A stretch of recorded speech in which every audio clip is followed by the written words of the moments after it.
Lego capes. We all love them, but sometimes an unprinted cape just looks a little too plain for a faction leader or some kind of royalty, and on top of that, Lego doesn't make printed flags or banners for most castle factions, even though they look amazing in sets like the Lion Knight's castle. Today we're checking out some custom printed capes, flags, banners, and stickers from StickyBrickit. I received a mix of them for different factions, but they have way more on their site, so definitely check out StickyBrickit.com if you want to see the full lineup. Let's start with the fabric elements. The color matching is really solid and the material is 50-50 polyester cotton mix. It feels high quality overall, though you do get a little white showing on the edges because these are thicker than official Lego capes and flags. The thickness is similar to other custom cape makers like capes for minifigs or minifig realms, and it's only really an issue if you're trying to stack 3 or more neck accessories. The fabric is kind of its own thing, similar to Lego's starchy capes, but smoother and a bit stiffer. If you've tried capes for minifigs capes, that's the most similar comparison. I was sent capes for the D&D Dragon Paladin, Green Dragons, Wolfpack, Classic Black Falcons, Forestmen, a couple for the Griffin and Kraken Knights, and replicas of the Lion Knight's castle flags and cape to compare to the originals. I'll go through each cape style and share my thoughts one by one. Starting off with the standard cape. This is the best example of how StickyBrickit's material sits on a figure. Because they're thicker and stiffer, they don't hug the back quite as closely as official Lego capes, they flare out a bit more. It's not a big deal, but it's something to note. Otherwise, they look great, perfect for a commander or any figure you want to stand out. Next is the 3-hold over the shoulder cape, similar to the cape of the Series 13 King and Series 15 Queen. This one looks really good on leaders, and surprisingly it still works with shoulder armor even though it's a tight fit. A nice inclusion is that all these cloth pieces are double-sided prints, so for something like the Wolfpack cape you can flip it around if you prefer the all black side, although some of the factions are the same on both sides. Moving on, we have the 4-hold cape.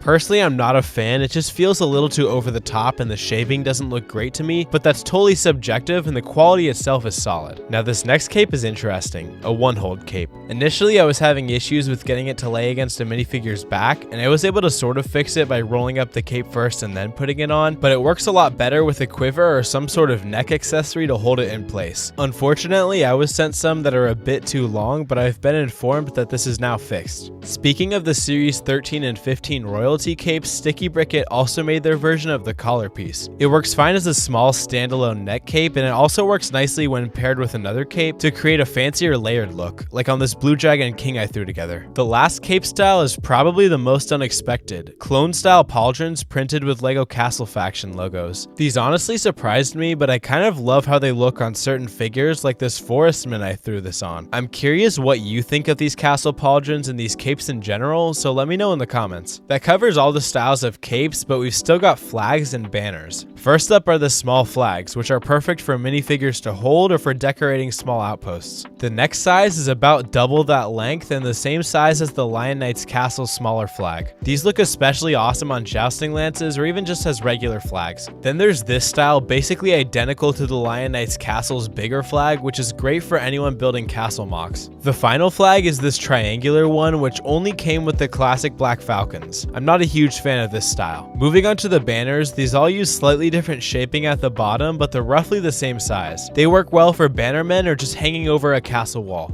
That wraps up the cloth elements. Overall, I think they're really solid, especially for around $1.35 USD each. The only thing to keep in mind is that they're sold in variety packs, not individually. Now let's talk stickers. I'm not a huge fan of using stickers in my own figures since I lean more on the purist side, but they're a great way to diversify your armies or save money on expensive parts while sticking to official Lego torsos and shields as the base. Black Falcons, for example, only have 2 modern torso prints, but with stickers you instantly get more variety.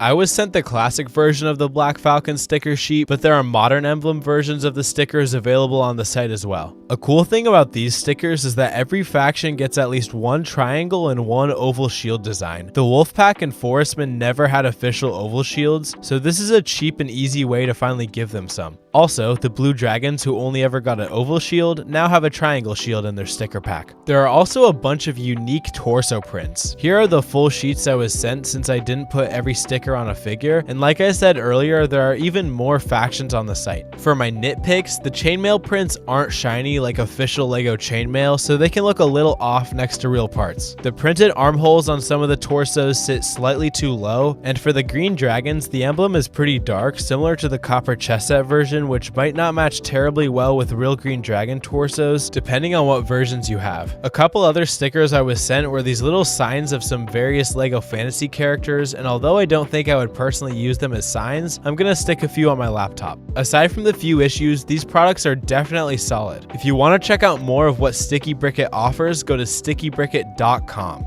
Full disclaimer, these were sent to me for free, but I try to be as unbiased and informative as possible, and all opinions stated are my own. If you have any questions, let me know in the comments and I'm happy to answer them, and I've got more LEGO Castle related product reviews coming soon, so subscribe if you don't want to miss those. As always, thank you for watching.